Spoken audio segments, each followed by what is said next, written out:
Good morning, everybody. It is so early. I don't even know if half of you are up yet. It's 8 a.m. I'm waiting in front of my branch to go start the day, but I wanted to go on live before I forgot. So my title to this, I wouldn't say it's a rant, but the title to my idea today was you can't control what you can't control. And so the reason why I wanted to come up, or why I want to talk about this, is because I come across this every day. Every day I'm at the bank, and you know what, the bank's just like any other service industry. We have to schedule accordingly. We have to make sure enough people are on. We have to make sure we welcome and we ask questions and we say goodbye in a nice way, shake their hand. And we provide products, right? We provide services just like you would walk into a restaurant, right? And so we're just like, I would say, all of you in the service industry, except it's a different type of product. So I want you to remember that, because a lot of people feel like they're entitled to certain things at the bank. And I get it. People bring their money to the bank, right? But let me just throw this at you. What other option do you have? Right? If you technically didn't have banks, we wouldn't be able to be, buying homes or, going on vacations on that credit card or, save enough money to be able to save for a child's future. We'd be sticking it in our mattress and not let it do anything. And even then, who deals with cash in the first place anymore, right? We all use our debit card. So anyways, that's not my point. My point was the fact that we do need banks, just like we need grocery stores. And, coming from someone who works at the bank, yes, but even if I didn't work at the bank, I would still believe that, right? I like my conveniences of using my card, and I don't want to have to keep cash in my mattress, okay?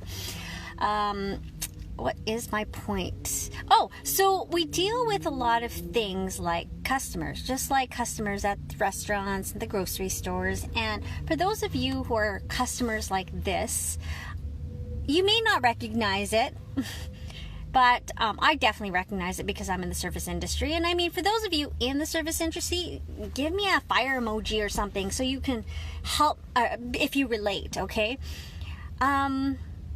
You get a lot of complaints about people who, or from people who come into the bank or any kind of establishment complaining we don't have enough people, or this isn't what I asked for. I get that, you want things the way you want it because you think you paid for a service, right? But the way you talk to the people who work in the service industry, you almost forget that they're hardworking individuals and they're just trying to make a living. And you wouldn't want anyone to talk to your kids that way, would you? Would you want anyone to demean your kids when they're working at McDonald's, when they're working, they may be in the service industry when they grow up? Would you want anyone talking to your kids the way you sometimes talk to service staff? And I'm not saying all of you guys do that. I'm just saying the next time you make a complaint, the next time you complain because you have to wait in line,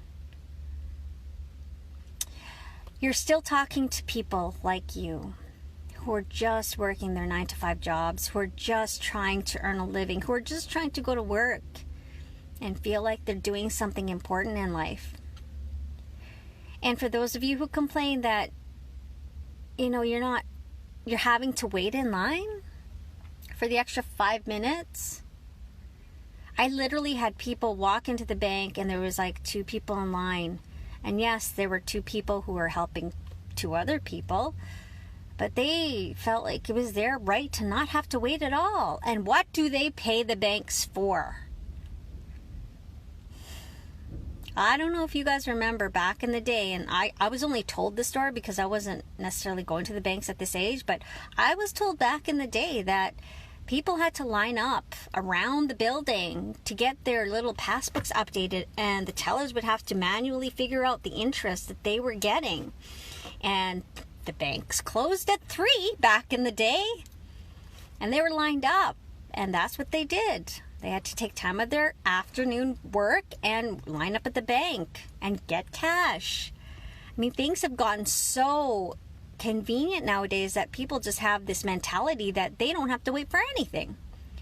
Listen to this. I don't go to Walmart. I don't go to Superstore at certain times of the week because I know that everyone else is going to be there. That's something I can control. Okay? I am not going to go to the bank at the end of the month because I know everyone's getting paid at the end of the month and trying to get their rents. I am not going to go to the bank. I wouldn't go to the bank. I mean, I'm at the bank because I work at the bank, but I wouldn't go to the bank if I didn't work for the bank because I know there's going to be lineups. That is my choice. And if I ever choose to go to Walmart or Superstore on a Saturday afternoon when everyone's doing their grocery shopping, I will deal with the fact that I made that choice to go. I'm not going to blame the first person I see in maybe some sort of authority uniform and complain why they didn't have more staff. Or why do you have the self-serve checkout? We should be paying you to do my job. Some people like the self-serve. I know I do. I mean, hello, everyone uses bank machines. That's self-serve. And I mean, think about our future. Think about all the children out there that are not even, they have no idea what a check is. They have no idea what a check is. So, I know there's a point. Oh, yeah, this could be related to anything. This could be related to anything. It doesn't have to be the service industry. A lot of people like to throw out who's to blame when something goes wrong, but they don't necessarily take a look at themselves and say, what choice could I have made to avoid this? Is there a choice I could have made to avoid this? Because essentially, you can't control what you can't control. You cannot control that somebody else is making the schedule for the restaurant you decide to go to on a Saturday night at 6 p.m. You cannot control that. Yes, you can bitch about it, but you can't control it. And again, what does bitching accomplish? It makes you stressed. It makes the person who's receiving that message stressed. What is it accomplishing? So, the next time you find yourself waiting in line somewhere, think about if you have the choice to leave and live with that choice. Live with that choice. Okay?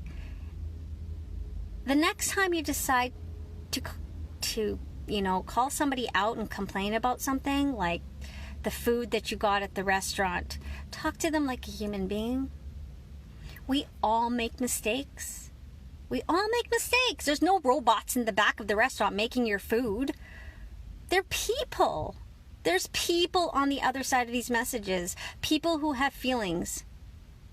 People who could be one day your kids or someone you love. If someone else is treating them disrespectfully and they're just doing their job, you have to wonder, right? Anyways, I didn't want to start off a Friday like that on a rant, but it just came to my mind because this was the last week of the month of April, and it was really, really hard. It was super hard. And I kind of want to get out there because I think we all forget that we need to treat each other better. It doesn't matter where we are, who we are. And don't be afraid to stick up for yourself. Don't be afraid to stick up for yourself that you are making a hard-earned living doing what you're doing. Anyways, I hope you have an awesome weekend. I hope you have a great weekend. It's supposed to be super nice. I am walking for the kids' help phone. So speaking of bullying, the kids' help phone helps many children out there who don't have a venue to talk to when they are in trouble. And this is something very near and dear to my heart. And on Monday, I was sitting at $100 raised. And I have to say that I have so many people who love me at work, so many customers who have supported me. I am at over $1,000. I have made my goal on my own. on my own because I have so many people that support me and they know that I do this every year. So Darren has decided to walk with me, and we're bringing our 3 dogs to Horilac Park this Sunday to walk for this great cause on behalf of Bank of Montreal and Kids Help Phone. So watch me because I'll probably do a live on Sunday, but I hope you have an awesome weekend. And I would love it if you can share this with other people. If you know people in the service industry that just need to know that they're not alone. They are not alone. I got your back. And you guys have an awesome weekend. Take care. Bye-bye.